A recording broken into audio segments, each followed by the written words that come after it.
Ladies and gentlemen, it's my partner, my man, my psychiatrist for Wales certified, Dr. Charles Zorumski, ladies and gentlemen. Well, hey, Kevin, good morning. It's great to be back with you again. Oh, Uh, yeah, Dr. Chuck. And so, under full disclosure, when it goes around, the universe brings morsels of inspiring talk to me. I said, that's a, that, we got to call Dr. Chuck. We got to get this together. And what it is about the season, the spring season, the girls' season. It's a different season than the boys in the fall. And so you got all this going on, plus what, you know, they're, um, they're like, 14 to 18 years old. So all this is happening. And and the game of soccer, as you well know, it's not just part mind, mental. It's all mental, baby. It's a mind game, and you play with the feet, but it goes has to go through the heart first.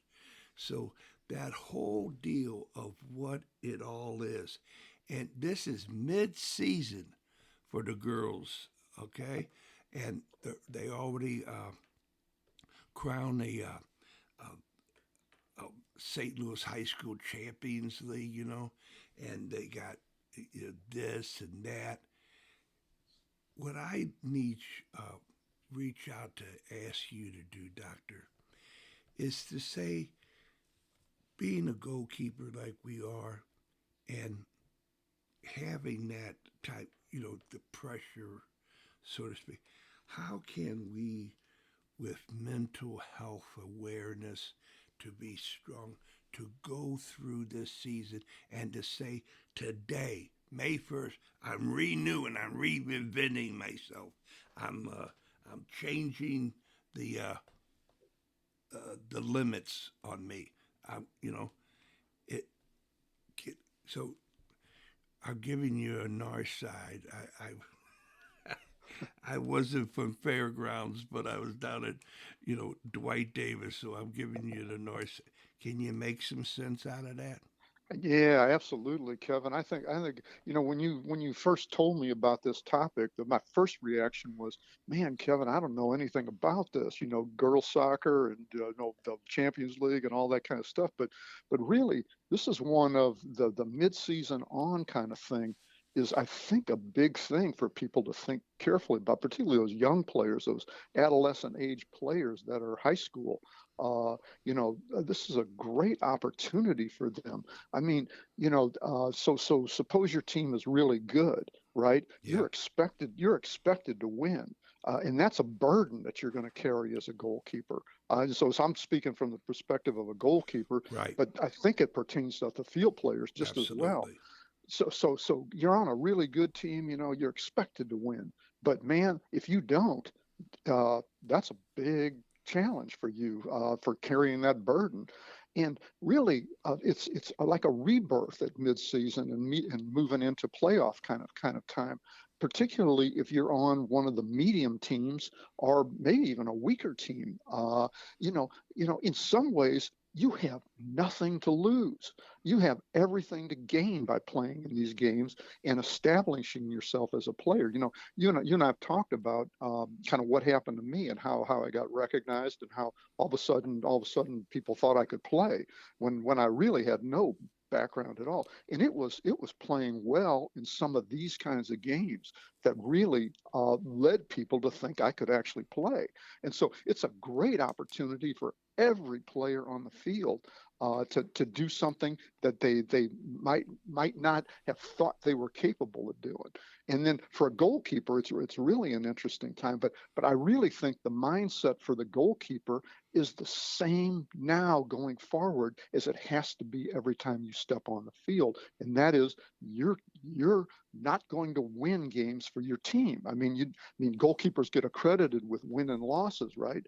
But that's not really true. I mean, we're not the ones who are going to go out there and usually score the goals or do the things that take a team to victory. But you are the one who can make your team win. You can will your team to win. And the beauty of soccer, in my opinion, is that the games should be low scoring, and many of them, if not most of them, are decided by one goal. And that means it's a real opportunity for a goalkeeper to keep their team in the game and to help the team maybe even overachieve and beat some of those good teams. God, Kevin, I don't know how many times I've played on really good teams, and sometimes, the stuff isn't there on a given day. You've got, say you're out shooting the team 10-1, in a game, and nothing is on target. For some reason, the other keeper's making great saves, and man, that starts to get shaky after a while for a really good team, which is you start because Cinderella, that the team that's not expected to win, Cinderella doesn't know she doesn't belong. You know what I mean? Yeah. And Cinderella can make the prince look really bad if Cinderella overachieves and overplays. So it's a great opportunity. You keep those games close, and then maybe we'll talk a bit about how does your mindset help you keep the games close. But I love the way you frame this, because this is an opportunity for every team and every player to do the best that they possibly can. I don't know if that makes sense, and kind of as a way to think about the whole thing. Ching ching, we got dollars. We got dollars, baby. Yeah. Yeah, doctor, that made a lot of sense. And that's why you're the man. I mean, you come on here and you really help us out, and we forever. So Thanks, Kevin. And yet, yesterday in this game, yesterday doesn't matter. Denny yeah, Vanager used to use a quote that I loved, and it's stuck with me ever since I played with him with the Budweiser team.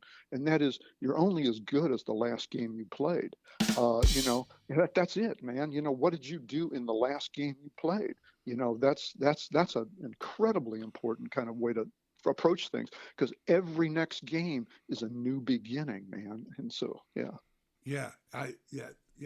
And so how on a full disclosure, ladies and gentlemen, when I get Dr. Chuck on, I take notes prior to coming on. And I wrote up, I finish strong, man. Finish strong and go on to the next adventure. And it's a lifelong learner, stays curious, that you use this, your youth. When they talk about the inexperience of youth, well, this is that you're getting it. And before I forget, Doctor, we went to where you described in your book that the three mental phases for mental illness, that you got to have all three to have it. Am I correct so far? Yeah. Three sets of brain networks and symptoms that involve every psychiatric illness that I know of. Yeah. Yeah, right. Yeah, and you're a scientist. I know something about them. Yeah. Yeah. Uh, is there three for mental wellness? I think it's the same thing, Kevin. It's a great question, which is and you just said this at the start of this show, and I've heard you say this on several of the podcasts I've been on with you. For a goalkeeper, and again, I'll go back to that because I know something about goalkeeping, and it's the mental aspects. The mental aspect of a goalkeeper is everything. Man, you take photographs of me. I don't look like an athlete. I look like an oversized, over tall beanstick. Basically, I'm skinny.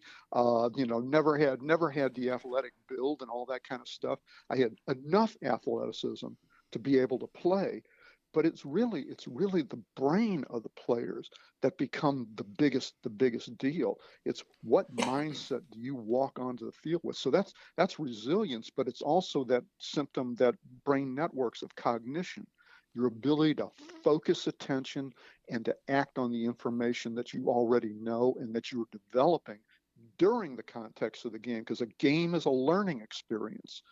You're adapting, and your ability of your brain to work is hugely important. So that's the cognitive kind of part of it, or the thinking part of being a goalkeeper. And we can talk about that in more detail. The second one is emotion. Uh, you can do amazing things when you are jacked on emotion, and you want to keep your emotions under as good a control as you can, but you don't want them to be non-existent because they make you do things. So some players I was around thought I was the angriest human being that you could possibly be around. I hope I don't come across that way in these conversations, but they said you had the meanest outlook, and you were the angriest individual every time you crossed the sidelines onto the field. And that is absolutely the truth. It was war to me every time we were going out, and there were no friends except on my team, and there was only the game. So the emotion's a big deal.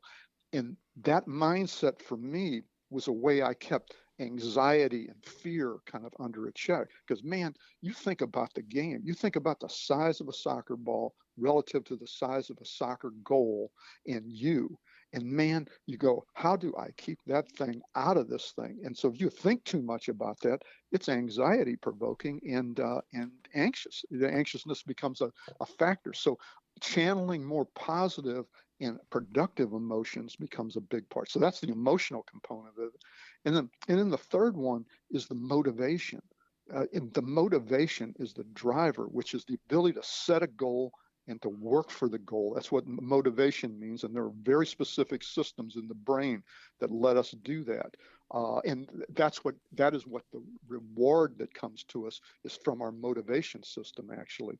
And so, being on an average to maybe less than average team and playing a really good team for all of us should be a motivation, which is, I'm going to show you that I belong. And having your motivation system revved up, that when you walk on that field, you're going to play the best you possibly can.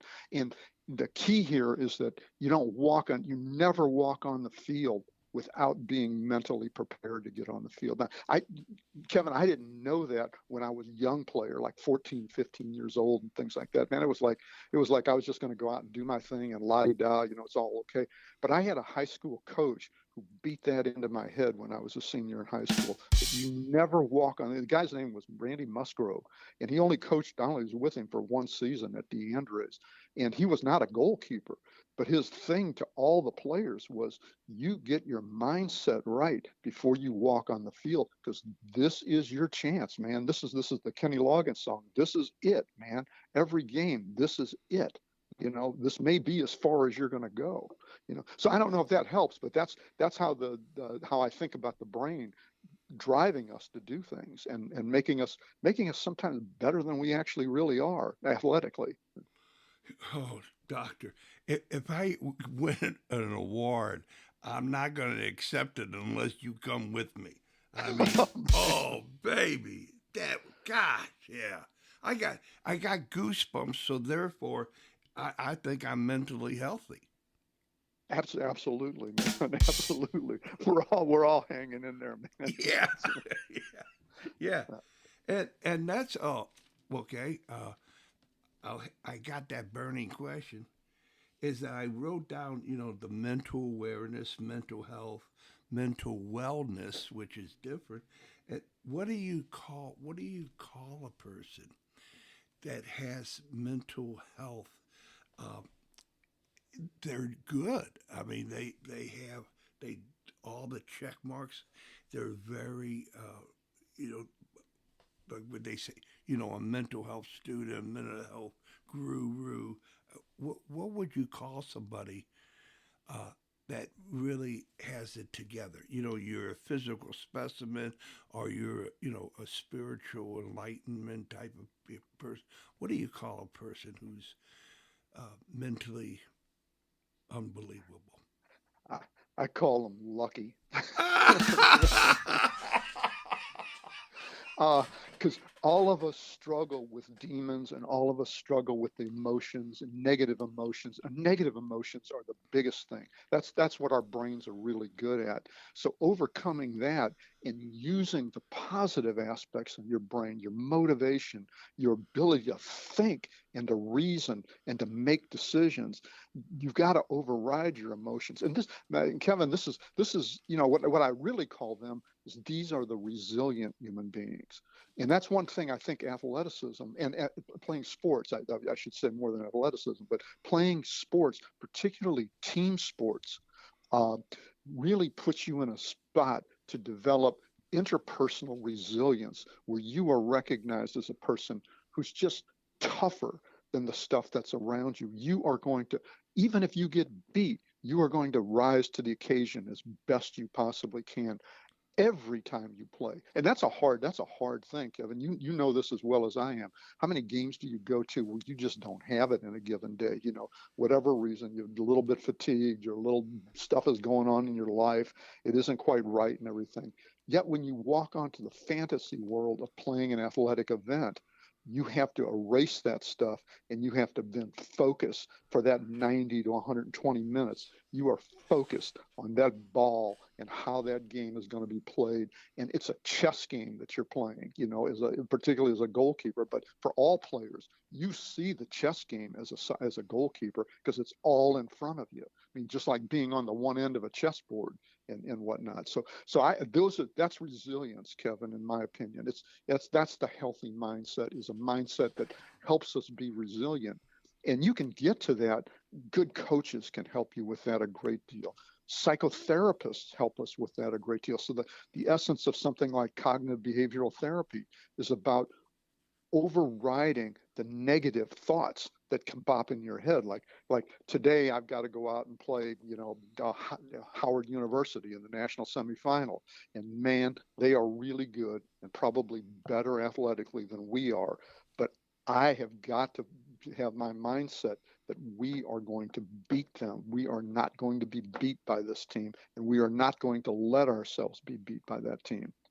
And that's what your training is all about, is to get you to that spot where you can override the negative emotions, and because you're physically ready to play, and you can focus on the mental aspect of playing. But so to me, that's what the middle of the season to the end of the season is really about. You have a chance to change the outcome of a team that might be expected to win. And here's an interesting one. Like if you're the goalkeeper on the team that's expected to win, which St. Louis U was expected to win, Budweiser was expected to win, Big Four was expected to win. So when playing on teams like that, it's like you walk on the field in. And Kevin, if you think about it too much, you can become paralyzed by it. But the difference, those of you who've played the game, and particularly in really important games and things like that, we all know the difference between whether you win or you lose is like razor thin, man.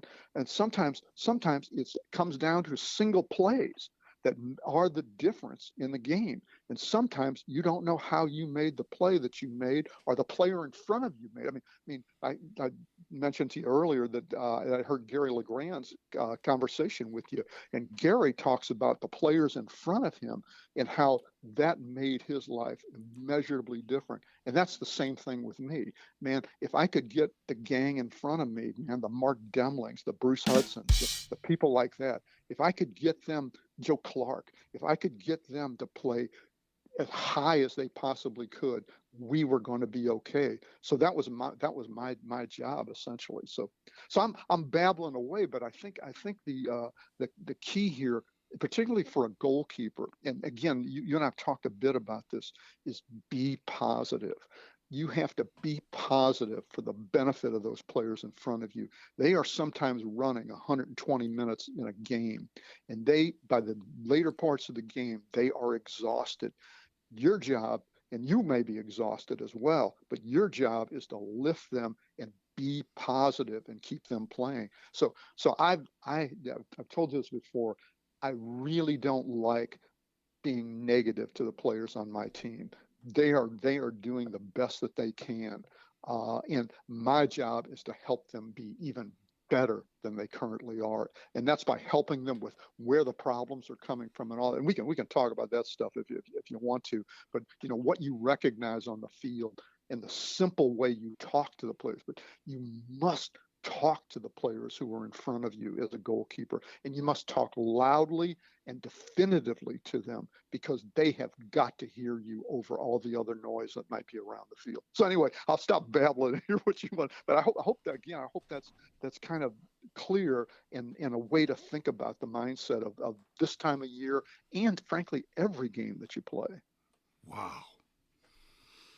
Yeah.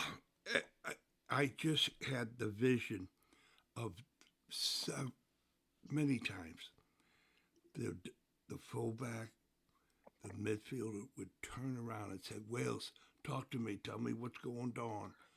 And it, like before the game even, and it was saying, "Hey, throw me a life preserver, man. I need help." And it was real, and you did it, and you did it in a way that they listened, and we won every time. When you really do it, when you focus that it's about the communication uh, between each other, and like you talk about that positive reinforcement all around the area. It's a real special thing, and it's not hooky kooky. It's a real deal. Man, Kevin, absolutely that is absolutely the truth. And it's about taking responsibility for what's happening in front of you kind of on the field. You are, in my opinion, a goalkeeper really has to view themselves as a coach on the field. Your job is to you have the game in front of you. You see where the players are on your team and the other team. And there are simple things that you can do, but talking loudly and clearly to the players around you when you recognize danger. So here's, and there's a whole host, and sometimes the stuff that you say to the players really is not that complicated. They're simple directives, but they are so kind of critical. And I actually learned more of this when I coached with Joe Clark at SLU. I learned a lot from Joe, I've told you previously. Matter of fact, sometimes I wish when I was in my early 20s I had been with Joe for a longer period of time. I'd have been a lot smarter and a lot better player.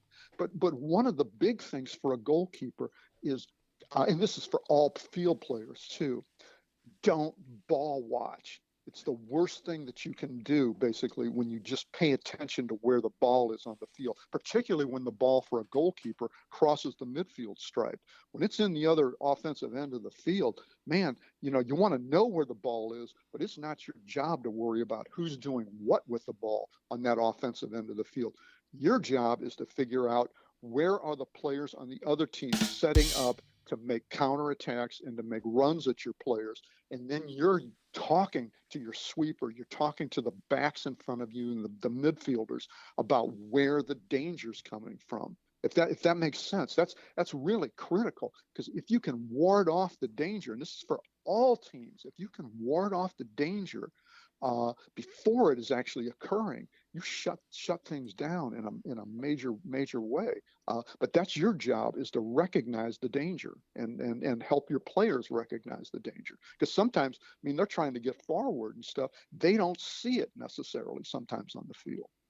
Well, one of the luckiest guys on the face of the earth, because I understand that and accept it and believe it and have achieved it.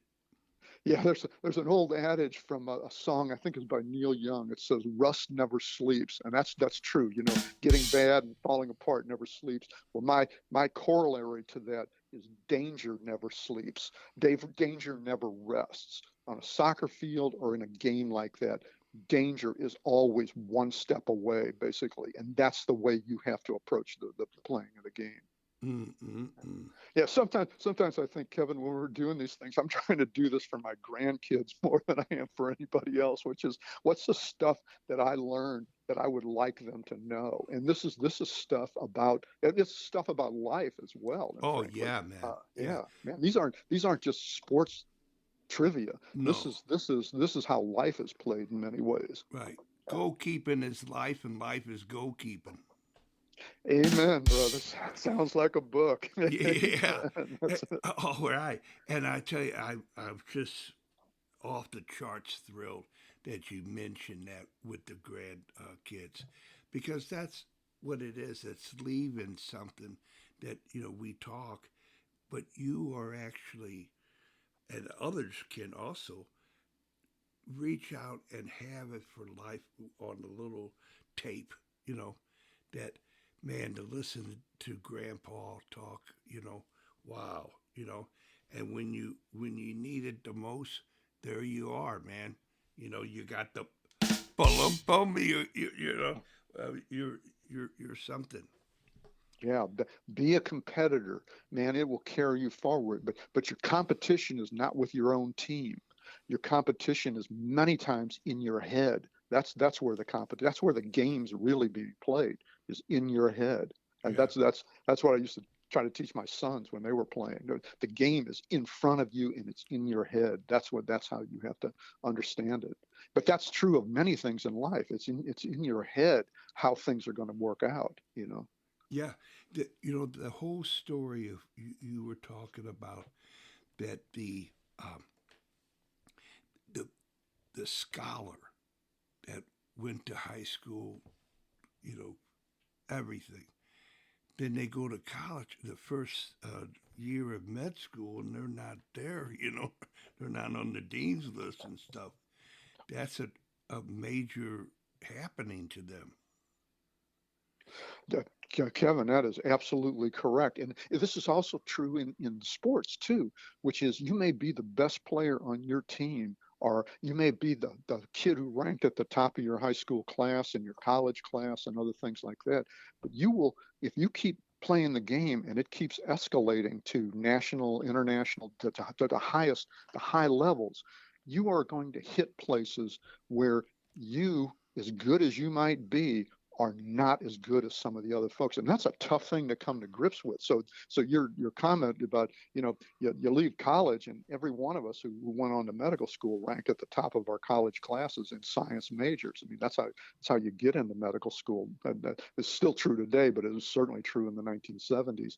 And then you end up in a college class and you realize that, man, there's 150 of us in this class, and man, there's probably 125 of them that are way smarter than I am Yeah, and whatnot, you know. yeah, But that's okay. You have ability, and you're this is not a ranking of sometimes the kid who did okay in medical school or whatever, in graduate school or whatever, or even in college or whatever, sometimes doing okay is good enough, and you can rise to higher levels with the right mindset and everything. So it doesn't mean that those who are naturally gifted are necessarily going to do better than you do, because attitude, work, mental aspects are huge, as we've been talking and as you've described really well. Yeah. I, since we first started talking, one of the first things you mentioned that was, the cathedral bells and everything was the word resilience, was the meaning of it, the action towards it. And this resilience will get you through all these social uh, seas. Uh, and then when you come up to the island, it's yours. It's your island that you said, all right, I'll do okay today, you know, and that uh, the whole come to grips with it's only today, man. Tomorrow's another adventure, baby.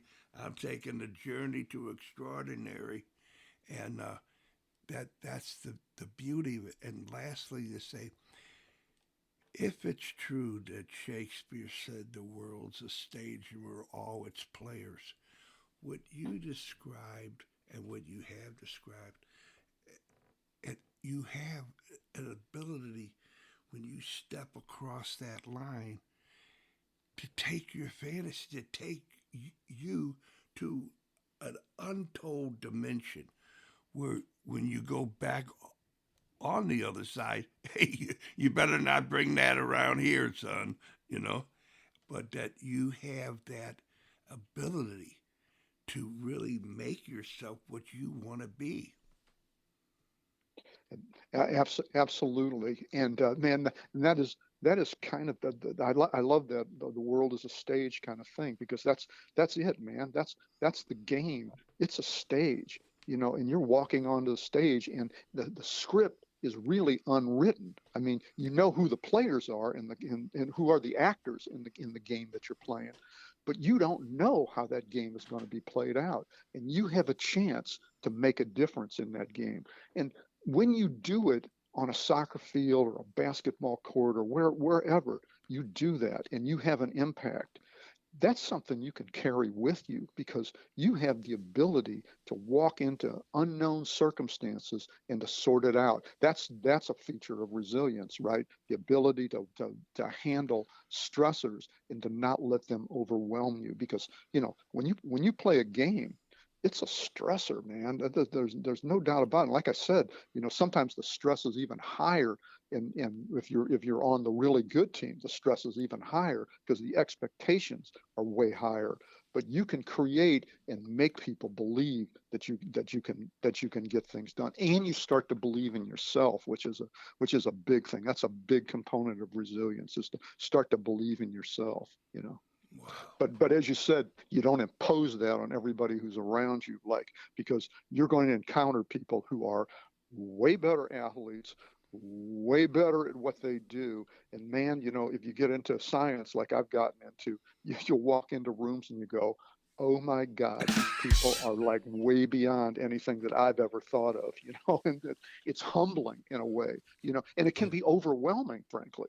But Yeah. but you've gained enough positive experience with the athletic stuff that you've done, with the other things that you've achieved in your life, that you have ability, and every human can rise to high levels and even higher levels if they keep working at it, in my opinion.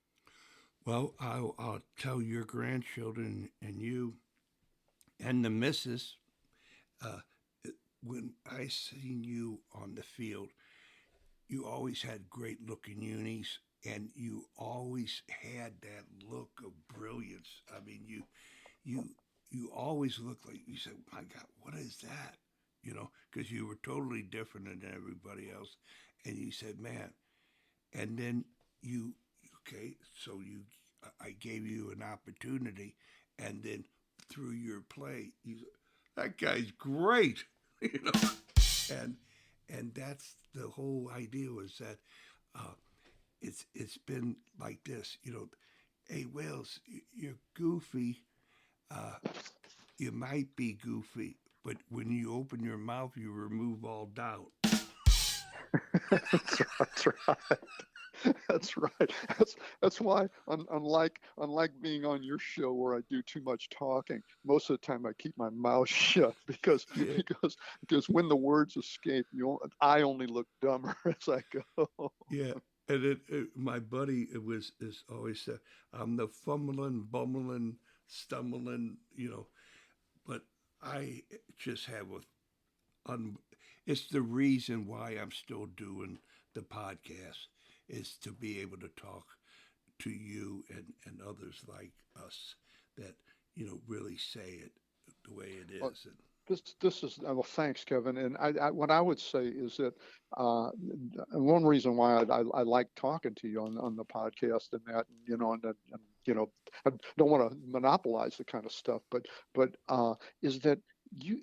I hope that some people out there, particularly younger players and stuff, are listening to some of what, because there's a from what I've heard of the podcast, I mean Terry Mickler, Dick Westbrook, man, you name the number of people that you've talked to, man, the collective wisdom of those people, men and women, around the game of soccer is way transcends soccer. I mean, they're giving life lessons. They're giving things for how you can think about yourself relative to those around you. And sometimes there's pieces of advice, like the discussion here about what mindset does a goalkeeper walk on the field with. Man, if that gets to a kid who's a young late childhood, adolescence and stuff, and it makes an impact on them and helps them, what a positive thing that really is. And remember, the brains of those kids and those adolescents, it's the most plastic brain that humans will ever have. You get to adulthood, you only get dumber by the day. It's not quite true, but some days I feel like that is really the case.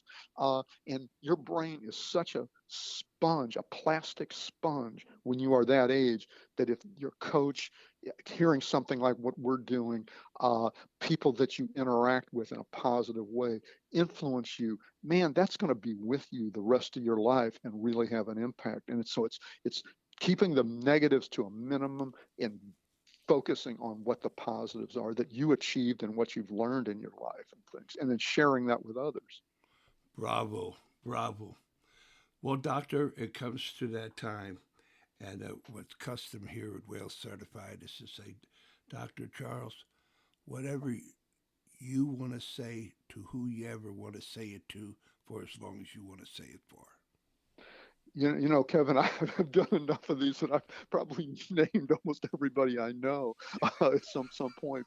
But I've been truly blessed by people who thought I could do things and who took in the shortcomings that I had and made me better at what I was. And I've mentioned the various coaches, man, from Sal Noto through a whole host of folks, the Kio Pelizero, the whole Miguel de Lima, man, and thinking about your show, sometimes I've thought about the various players that I've watched, particularly the goalkeepers, and who influenced me, and how did I pick up some influence from them? And I won't go through that list because there's a lot of names on it, but both from the standpoint of people who just the way and you just said this, you said it about me, but I don't know if it's true or not. But the way certain players carry themselves on the field, Yes. goalkeepers carry, that influenced me in a big way. Lev Yashin from Russia,